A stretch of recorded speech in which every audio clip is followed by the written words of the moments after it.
Hello, my name is Jeff. I am a wizard. Welcome to my channel. We're going to do another pick a card. I want to do one about mental health again. To get back on track, if there is a track, I want to be on it again. If I was on a track, I don't know. But I'm going somewhere. The subject now will be narcissism. Have two sides. The very pathological personality disorder, and then you have narcissistic traits, which is what I think everybody suffers from or can learn something about. So we'll see where this goes. I did want to share a thought that I had that I thought it was was a breakthrough moment for me. Maybe I'm really slow at this, but an older way of looking at narcissism is vampires, because there's one weird thing about going through narcissistic abuse or just trauma, and it's that you can't really explain it to somebody who hasn't been through that. It's you are so far off the map. And if you get back on the map, you wouldn't even know where to begin, because if you would tell this to somebody else, you would sound crazy.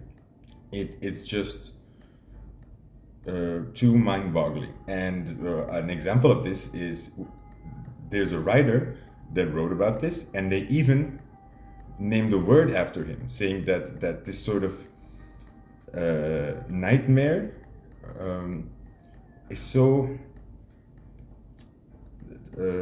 special and intricate that even the writer became synonymous for it, and that's Kafka, Franz Kafka.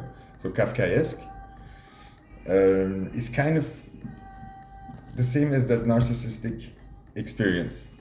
That's really what happens.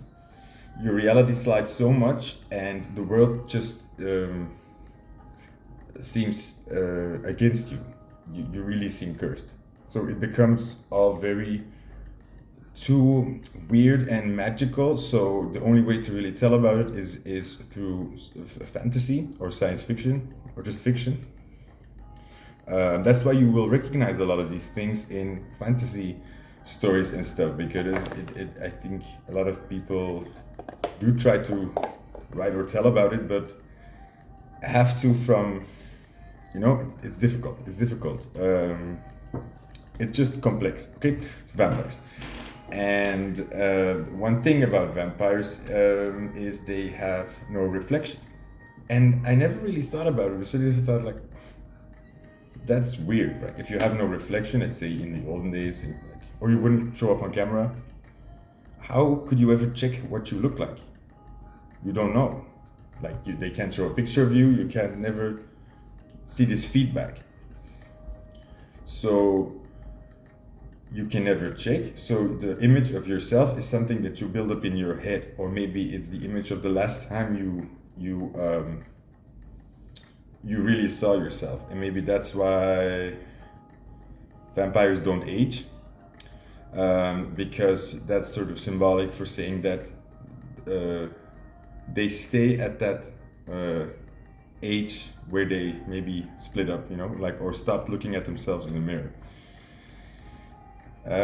So that's already one thing. If you get into that, if you're bitten by a vampire, you don't see your reflection anymore, and that means that the image you have of yourself and the image that people have of you doesn't correspond anymore, or they slide further apart maybe.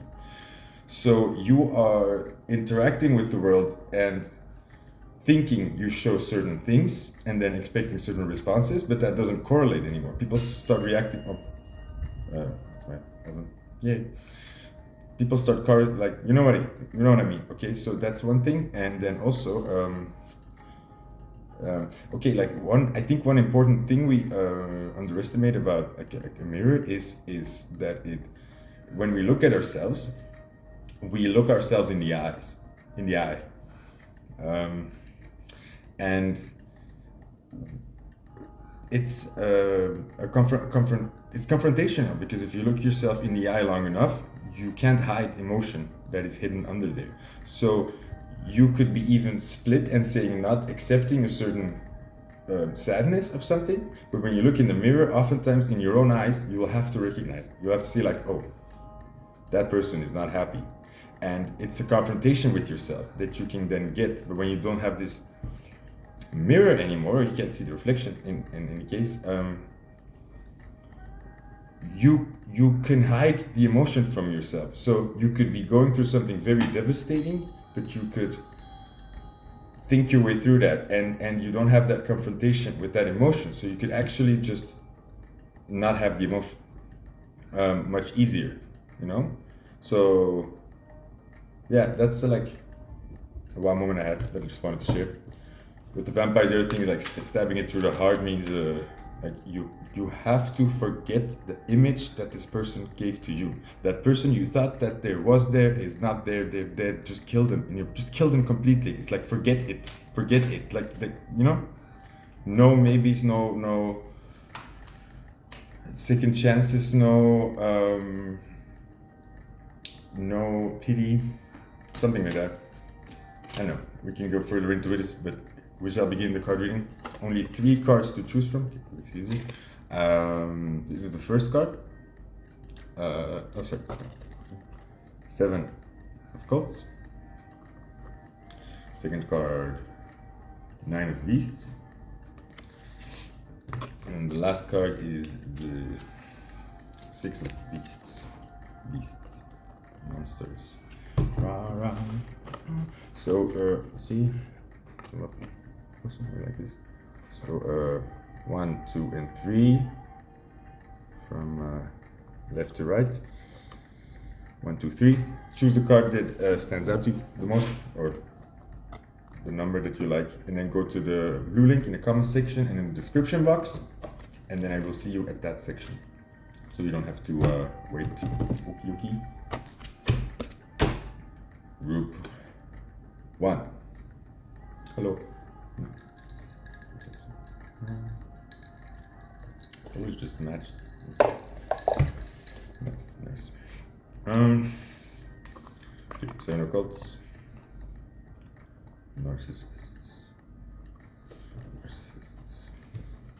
I already have the perfect title, seeing it's springtime, but I mean, I won't give it away, it's probably up right now, so still feels weird to talk. Ace of Curses. Sliding is a bit tricky. Too much, maybe.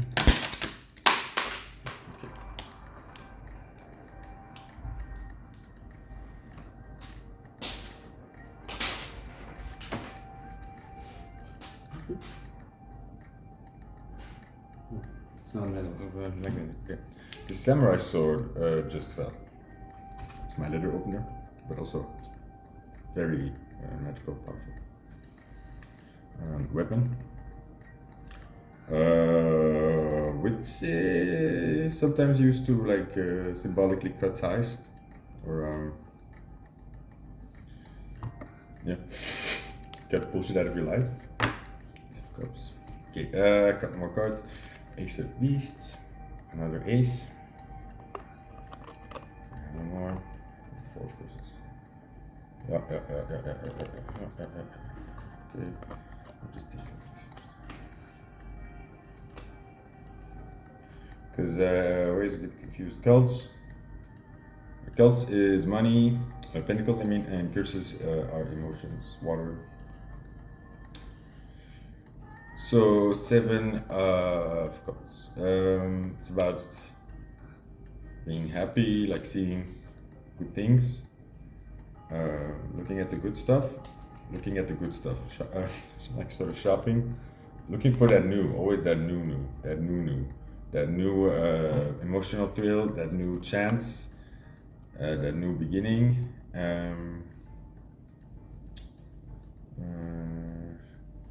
There's the sense of you want to have this feeling all the time of there being good things happening for you.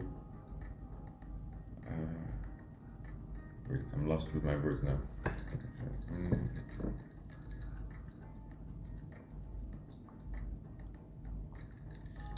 It's never enough. It's never enough. That's what it is. It's never enough. It doesn't stop. It's you go out, you see a lot of nice things, you have a nice date with somebody new, or there's a new chance, there's a new job, there's a new opportunity, and you get excited for that, you fall in love with that, and then you get bored. It's like you go looking for the new, that new. Especially this card is saying that to me. It's like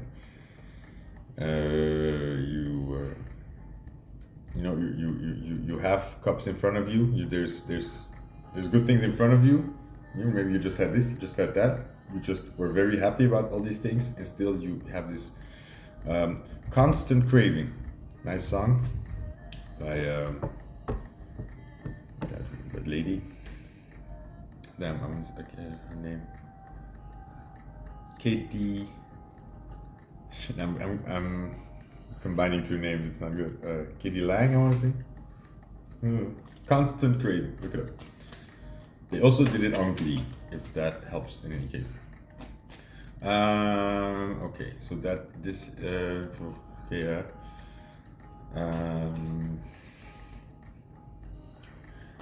There's this drive. There's this insatiable hunger, or maybe this fear that things are stopping for you, that it's that of stagnation, of a period where you don't see good things in front of you. There's a sense of instant relief, of judging the situation by what is in front of you at the moment, sort of. It's an emotional response, and that's what you need to get. It's never enough feeling, this drive of not being content, of not, maybe it comes out as perfectionism or as high demanding, because usually the people who have this are very high demanding of themselves. They're very perfectionist of themselves. So if they don't see constant improvement, if they don't see constant results or accolades or something, they get very empty, and it becomes very dark. So it's really driven by something dark, and something for these people very real. Like it feels like that. So it is a strong emotional response of this, of like, I need to. Where is the next thing? I feel like my life is stopping without it or something. Because it goes very deep. It becomes existential. It's not just I'm bored. I'm gonna find a new girlfriend because I'm bored with this one. It's deeper than that. And this is what you need to know: is these people who are doing this, they're very aware that it's horrible. Sort of like the torment is inside of them already. Like they just found this really cool thing, and they can't stop looking for the next thing, and they know it, and it tears them apart a little bit, because like they give themselves this these talks as well, like, what are you doing? Like, you have something nice, like why are you not feeling it suddenly you don't feel it for this girl? What is the problem? And then their brain just it's a very difficult discussion to have with yourself, because your instinct is driving you away from this, from investing, or maybe accepting, and this is important, of accepting or even seeing the love that is being offered, or seeing the potential, or seeing the safety. Maybe they find these new things, but they don't see it as safe. They see it as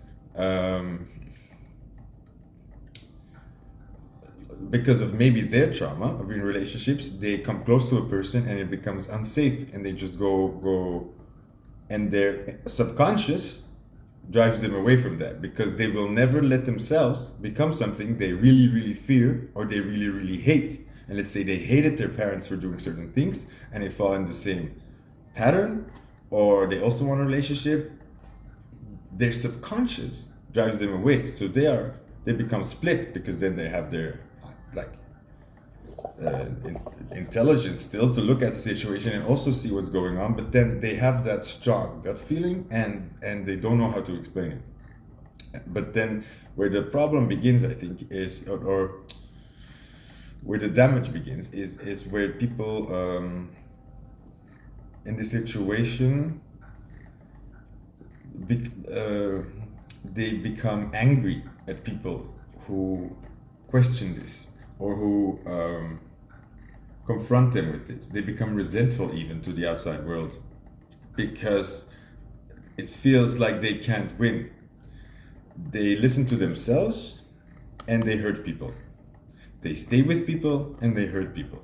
Because if they stay with people, they feel like it's sooner or later they will not love them or they will resent them then because they can't follow their instincts. And they'll also, and this is what they also can really like see clearly themselves, is they will start projecting a great deal of the anger and frustration they had maybe towards their parents on that new person, but they don't really understand it. But they just feel very strong emotions, negative emotions, and rage, usually rage, towards this person. And their defense system, their ego, because it's just too much, and it's they have to explain it to themselves somehow to to cope, to have an idea that works in the world. They will try to blame it on that person, to save themselves a little bit. But that's a bit of the pattern where they're stuck in. What you have to remember is they know that it's messed up, kind of, and they also don't really know how to stop doing it, because there's like a lot of things intertwined. There's like the part where the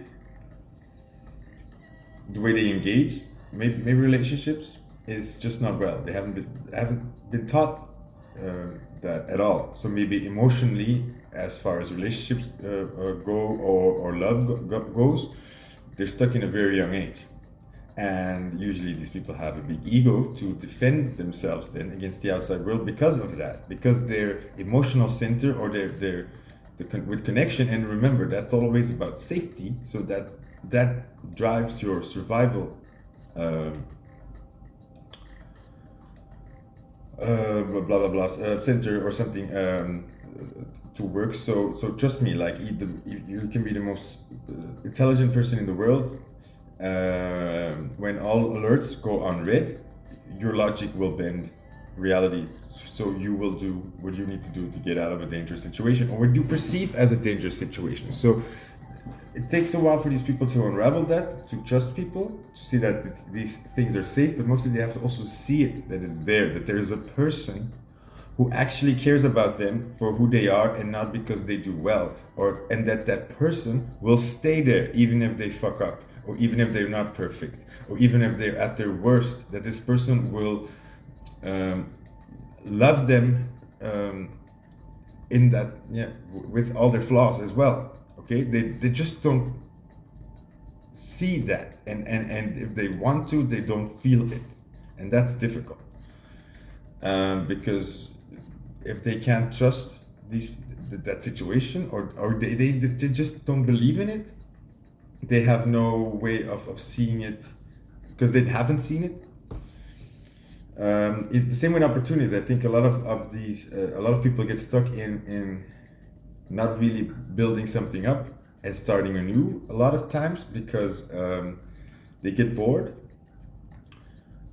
It's kind of the same thing. It's because they haven't learned how to invest in something and then stick with it and then see returns from that in a healthy way. They haven't learned to put in effort and try and then get back, so they don't see the path forward. So they don't see the options, so they don't choose it. It's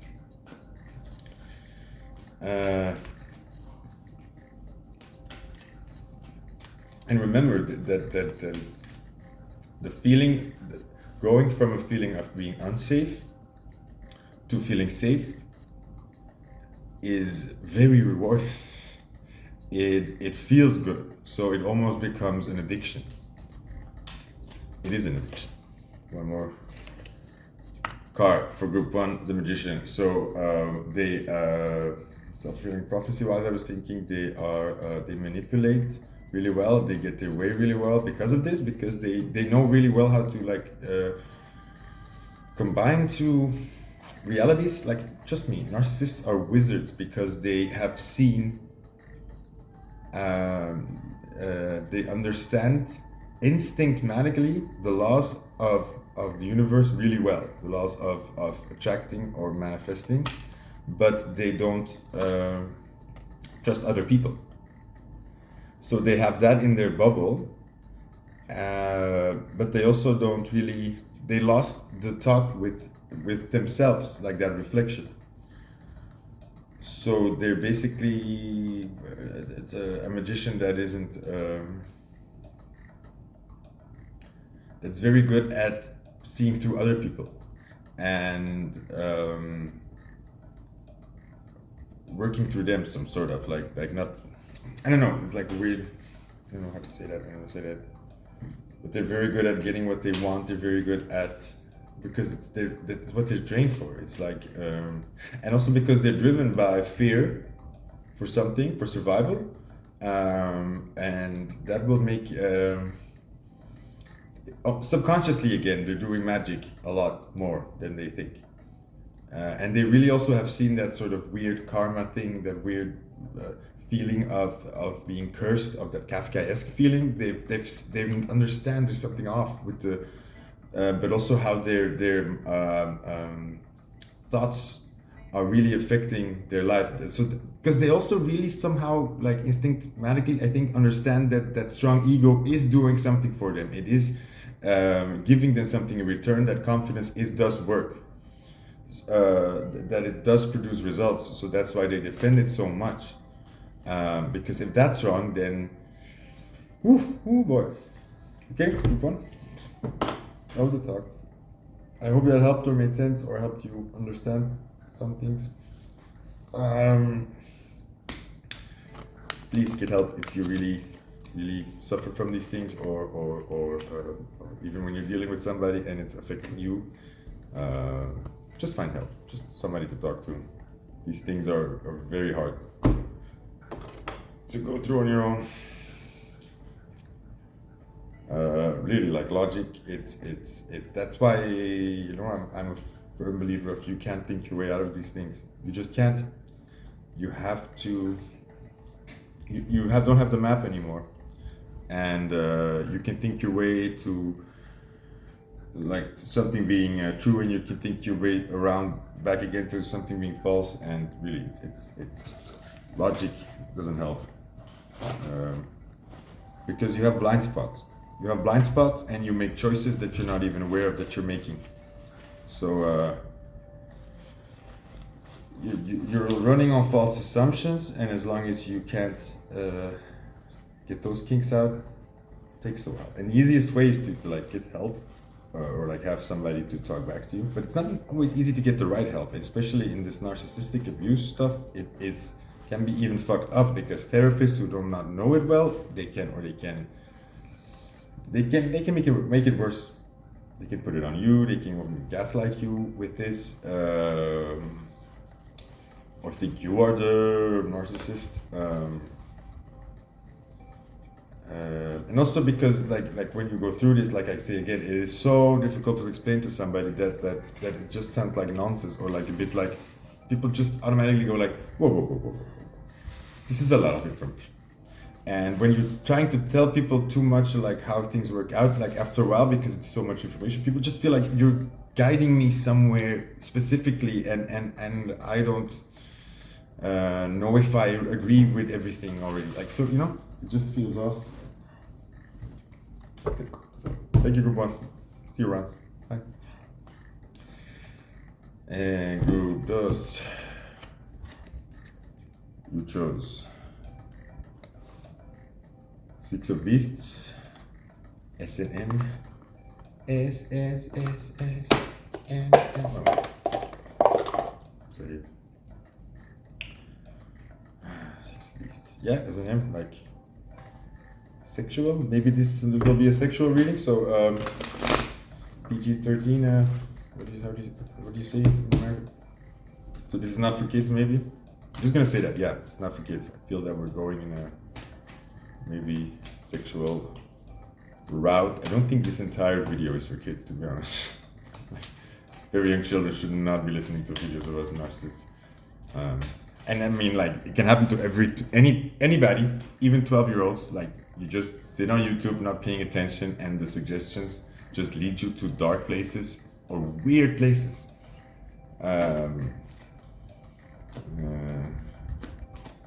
Watching subjects, and it's not that it gets like that dark or bad. It's just weird. It's like suddenly you're watching canoe specialists talking about canoes and the top 10 canoes.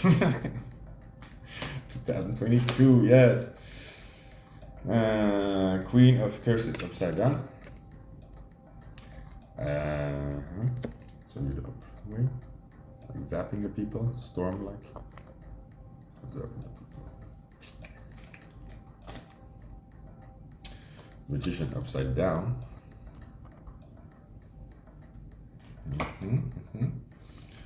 Knight of Beasts, also upside down, holding his heavy head, being strong. I don't know what this is about yet.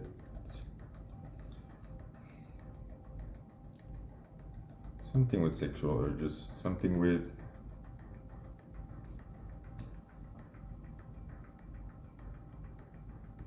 shame.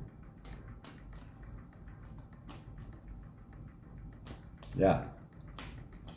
Something with you stopping, or something about stopping you getting what you want. You're keeping your desires very firmly under wraps, or even maybe like you deny them, you bury them a little out of shame.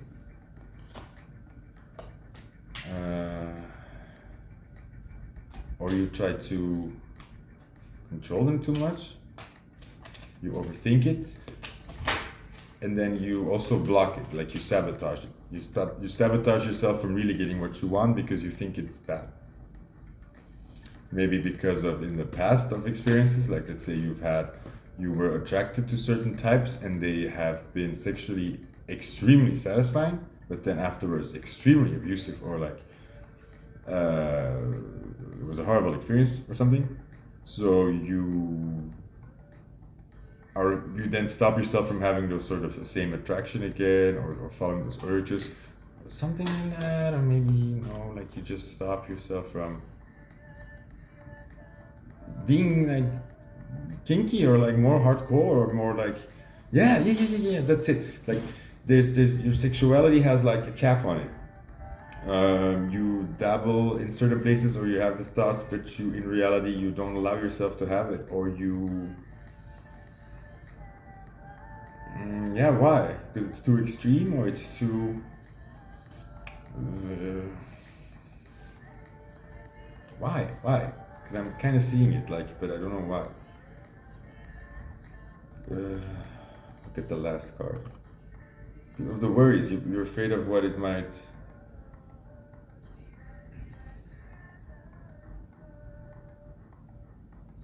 Like it might damage you, like it might take away from your power or your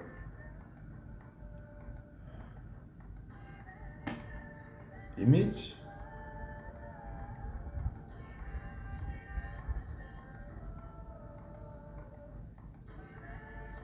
Like one example I just thought of is like, let's say you kind of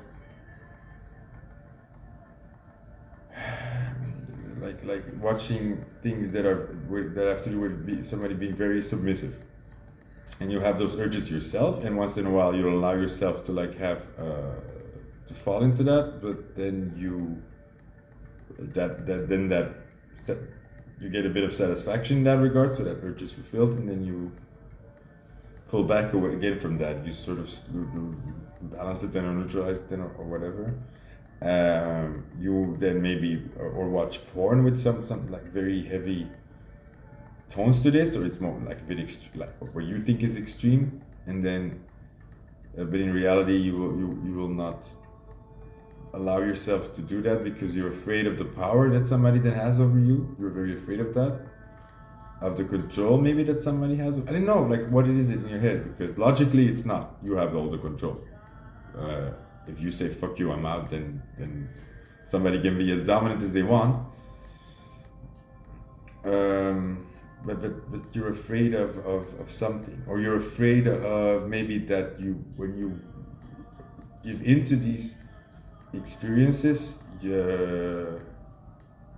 that other person won't want you anymore. You'll be discarded, something like that. I think you tie that to being discarded or being used. You see it maybe as submissive as being less than. You see it as being less worth than, or being less manly. Maybe you are, but also like it's weird because I'm getting it and I'm not getting it. Like I'm not getting it why you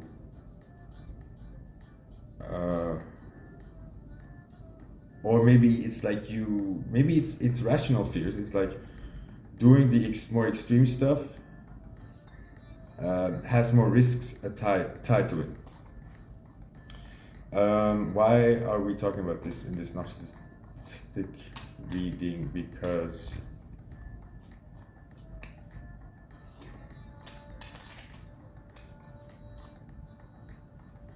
maybe you associated with narcissism, or maybe because of your past experiences, you assume that this sort of bondage or dominant and submissive behavior or other kinds of things mean that person also is like that in real life. And this again something I like always say is like your sexual role is not who you are. It's a part of who you are, maybe, okay, but it is a role you play. And with sexual healing is a thing. So you try to heal yourself with sex. It's very important. We try to get ourselves as close as we can to what we are afraid of the most, or what has hurt us the most, maybe, to heal that. Because if we can get closer to that and tie that to something positive, we can actually take back some power there, or some strength, or we can relive something in a safer environment, think about it. And sexual healing halts when we don't allow ourselves to fully have an experience. So let's say you have this urge to be, let's go say again, very submissive, and you never see it through, or you do it but then you're ashamed of it, or you judge it. So you never allow yourself to just have the experience and then see what you think without all this prejudgment or maybe this judgment. Because once you do, maybe you will grow past it. And I think also your sexual role, it changes. It's not static. It doesn't define you. And again, it doesn't say anything about who you are in the world. You can, in your work, you can be somebody different. In your private life, you could be somebody different. Your personality could be different. You have no interest in calling any shots or being any leader, but in the bedroom, there's this very dominant side. It's just a part of you.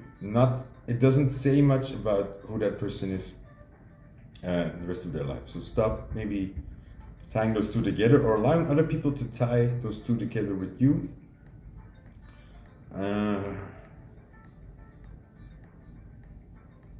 I think this is also something that narcissists might do heavily, is they won't acknowledge their real urges, or maybe once in a while. So maybe you've had one night stands with people that then you have an amazing experience with, but then they just don't want anything to do with you anymore. That's maybe because that's them then repressing again that side of themselves, because again, they have a big ego. So and they're very careful with the image they cultivate, so they don't want to allow themselves to just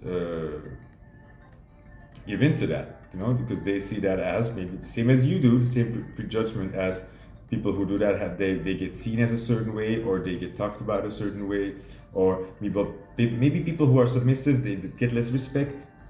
And what if people know that about me? Like, let's say, like if they knew what I did with you, then people around me would think differently of me, or you would have that power over me. All these kinds of things, which I think also you maybe think. A lot of thinking. And thinking is not a good thing when you have sex. Nope. So yeah, give in to your urges. It's difficult, right? Because like, how do you get that voice out of your head when you're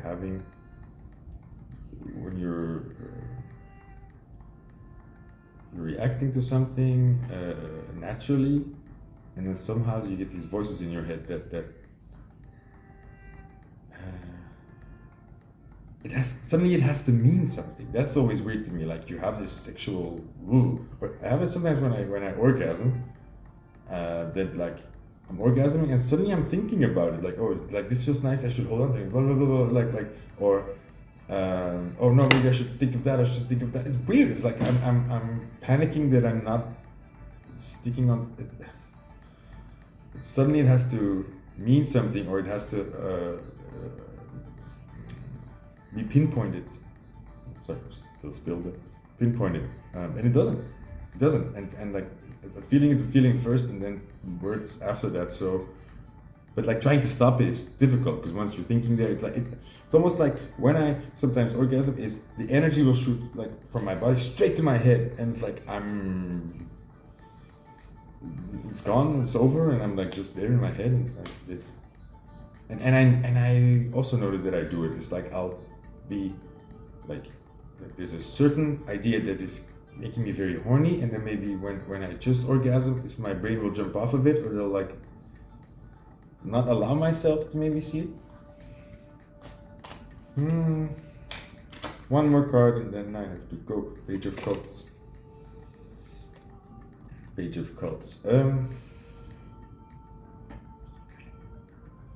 Think like do research, or do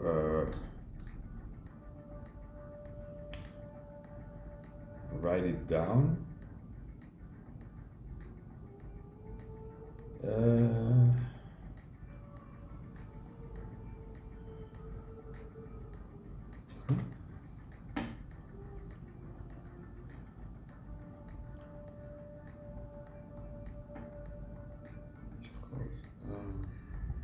Lots of chemicals, so like making a plan, well, the first idea was write it down, write it like, I've been doing that like a couple of times. Like, write it down what makes you horny.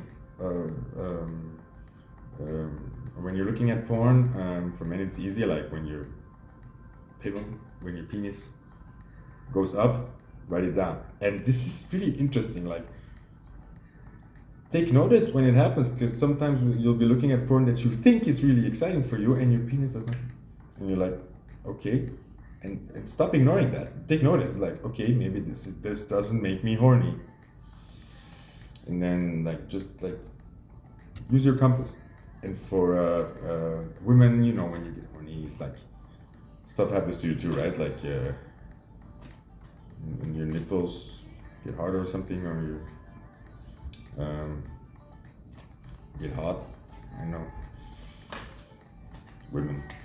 But write it down, and I'm like, look at this thing. Two things are watching over him. I feel like this. You know what this does? It's like when you write it down, when you take the time to sort of just think it through first. So it sort of eliminates these saboteurs here. It's like you take away their weapons, because when you are taking your time to think about this, you're taking away doubt. And all those annoying questions that they can ask then in your head, they can't ask anymore, because you've already concluded something. You say like, no, it's wrong. Like, actually, it's normal that I have these urges, and it's right, and there's nothing wrong with that. And why should I stop myself? And I don't think it's wrong. So they can come in there and say like, oh, don't you think it's wrong? Like, no, we've talked about this. I don't think it's wrong. Thank you, bye. You know. So the saboteurs don't have so much grasp of you. So writing down what arouses you, but maybe just keeping a diary of sexual experiences you have, and then how you felt during, how you felt afterwards, The conclusions you're making of that, are they right or wrong? And because I've been paying more attention to, like, when I have dates or sexual experiences, like I'll notice, like, wow, that kind of sex, I don't have to think, and I orgasm so easily. I it's easy. It's easy, and it feels right, and it's so much fun when you can just like get so horny about that person being there without having to make scenarios up in your head. But then other times there'll be also enjoyment, but it's in a different way. It causes much more of an exercise in thought, or maybe it has more to do with you being a certain character, that's what makes you horny, you know. And it can be these different things. You can have different interests, you know. You can be different things, but write it out and make sure that you can give yourself like bully yourself while you're having them. I mean, we're saboteurs. Okay, that was a reading. Thank you. I hope this helped you, and see you somewhere. Bye. Damn, my camera again. It just starts recording.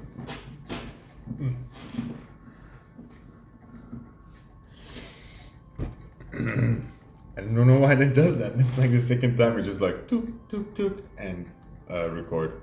I mean, it's kind of helpful. 9 of Beasts. Is this the card you chose? I don't remember this card. Guess it is. 9 of Beasts. 9 of Beasts. Beasts are wands, passion. Holding on, holding on, holding on. Yeah, holding on. Holding on. Trying to reach that treasure on that island. Yeah, it has a nice symbology of like you always being like carrying it on your head, like you have the treasure and you can't reach it. Jellyfish. I thought of this animal, like a jellyfish. I thought of this animal again, yeah. Somehow becoming a hobby of mine. So like a jellyfish and a salamander, like a jellymander. I like it. Jellymander. I'm having trouble visualizing it a little bit, I do have to say.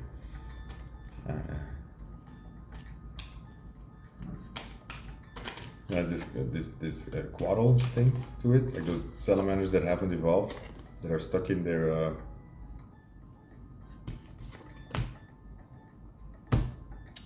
growth or something.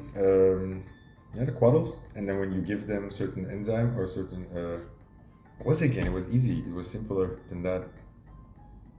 They just evolve into a salamander. I mean, that's what I've heard. Maybe that's like a urban myth.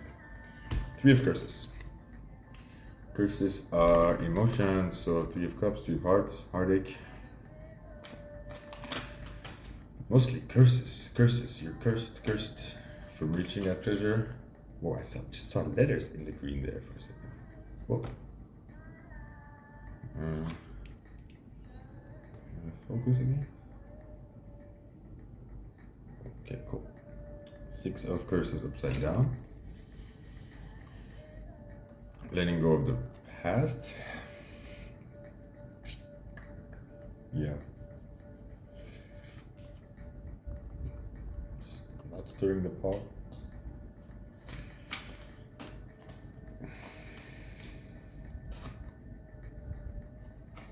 No justice. So,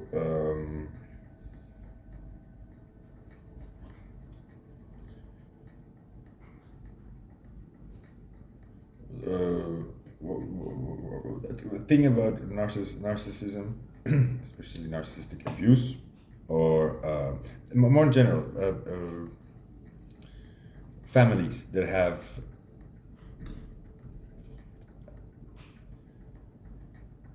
a personality disorder or manic depression or other severe diseases, or maybe not even diagnosed stuff, just patterns of a pendulum swinging from one generation to the other. So there's a reaction to an extreme and then a counter reaction to an extreme. So one generation is over emotional, the other generation is completely closed off, narcissistic, as you would say, and then maybe the other extreme could be borderline or even manic depressive states where people can't regulate the emotions but they have them in extremes, and the other, like very simplistic way of looking at it, maybe. But there's definitely this generational thing that happens. So it gets passed on from father to son, mother to daughter, unawares a little bit. Because and it all comes down to the self-fulfilling prophecy, where there's this thing of saying, I will never be my father, I will never be my mother, I will never become like them. And you kind of become the opposite evil. And your defense is, I will never be like this person. You see their way of being as the evil, and it gives you a blind spot of you seeing the other extreme of that. Okay?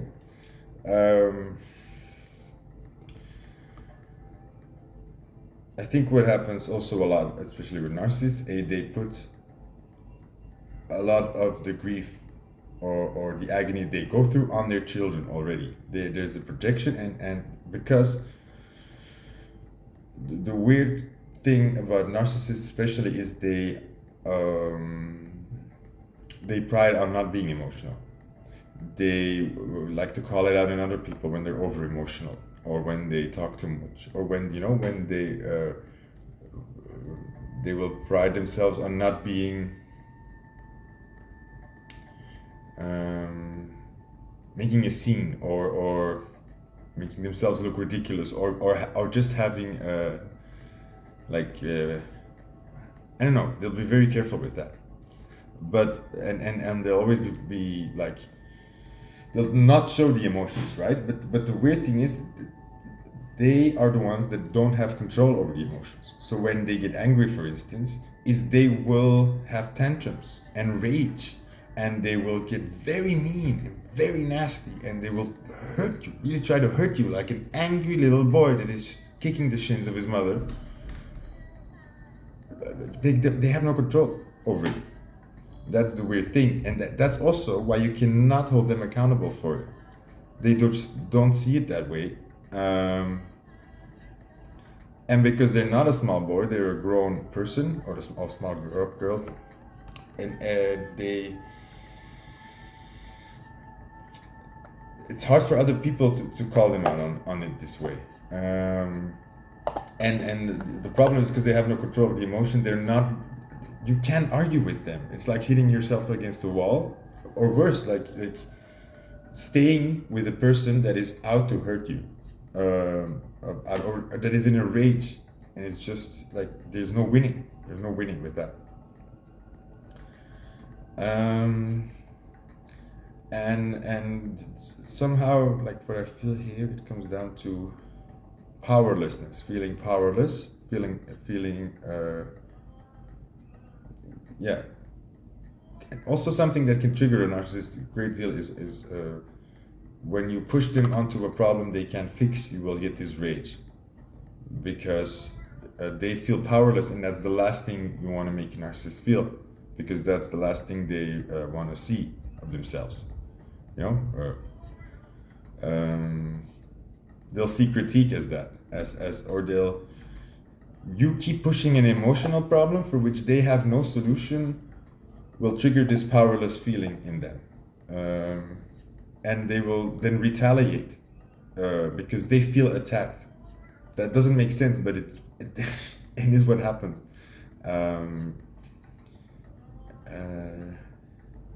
Like they feel that they're carrying the weight of the world on their shoulders already, that they are doing, because they can't be themselves. So a lot of times their real self is on hold. So all the things they're doing to just put up this image or this front of the world costs them energy. So it feels like they're already doing like everything for everybody else. And then when you then push onto that, like you push weight onto that world, you're not gonna see a happy person.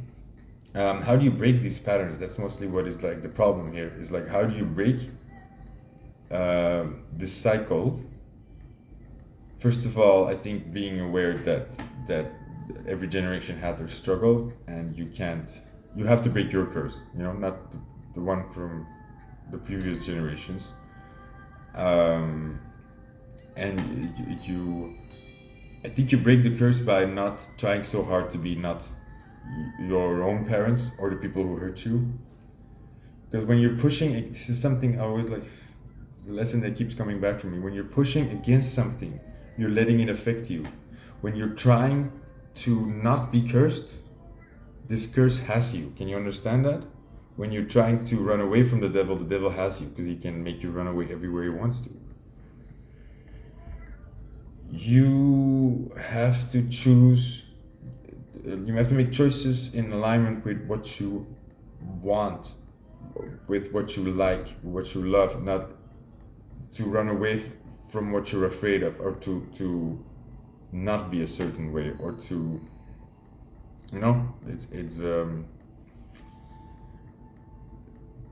there has to be a sense of letting go of all ties, and also of your own damage, of your own injustice, of your own sense of, I had to fight this so long, or I had to had this uphill battle for so long.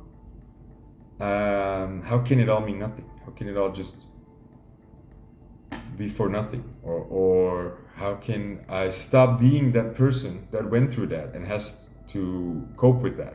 How do I just stop being that? Well, you just stop being that. But that takes time, and that's where the trick lies, is stop rushing this. Stop trying to not be something, or stop trying to maybe not be fucked up or messed up or over emotional, or like kind of is what it is. And if you have the darkness inside of you, then you have it. Don't hate it so much. Accept yourself wholly, not just the good part and try to fix the bad part, because I swear to you, when you do that, you will run into the same trap. You need to accept both parts of yourself and just try to be happy, instead of trying to do the right thing. That's an important one.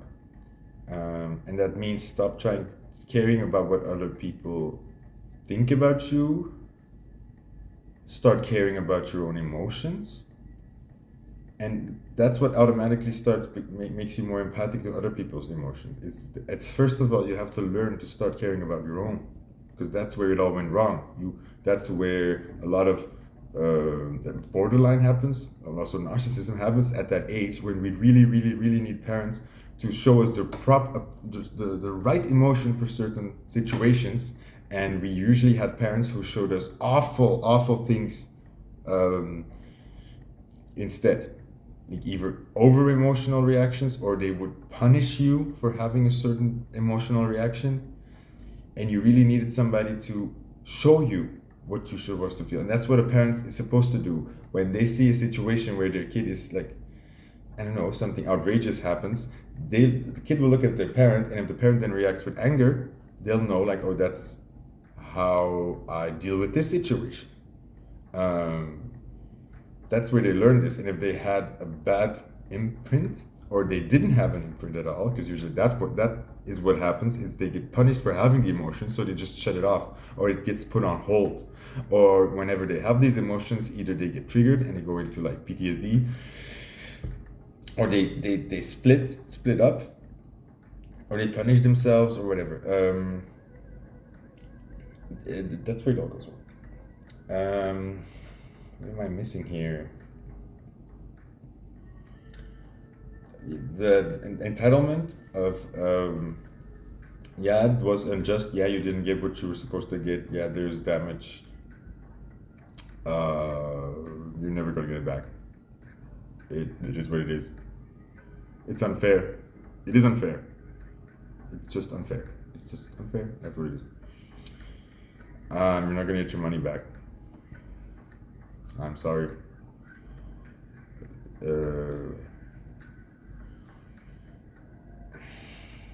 That's where the real power lies, and it sounds awful first, but not until you realize how liberating it is, and the effects it has on on. This keeps you so stuck, so stuck, that letting go of that desire or that need or maybe that hurt is going to make your life so much better that it's going to feel like you've won the lottery, that you're getting finally what you're owed, that finally life starts working the way you always hoped it would work. That's just going to be your sweet result, and for you it really is going to feel like you won the jackpot, or you won, or your luck is so well, like your luck is just increasing and things are going your way. And you kind of get what you've always hoped you would get, but only when you let go that is something you're owed, or it's like, no, you're not. I'm sorry. You need to accept that discomfort, accept that suffering. You can choose to sit there out of protest. You can choose to keep fighting it and become the darkness, because if you look too long into the darkness, you become the darkness. Who says that? I don't know, a smart person. No, I know who says that. Maybe Nietzsche?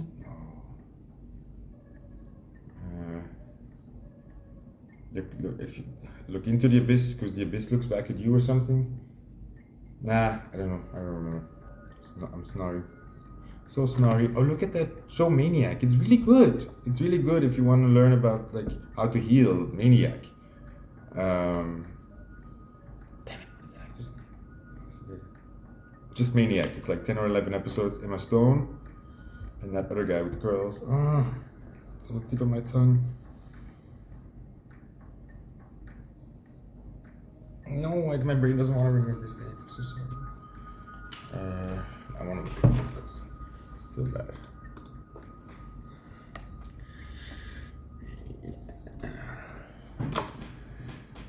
Like they made this pill for Jonah Hill.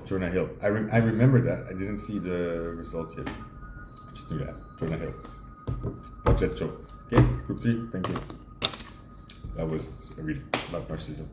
Hope you liked it. Bye.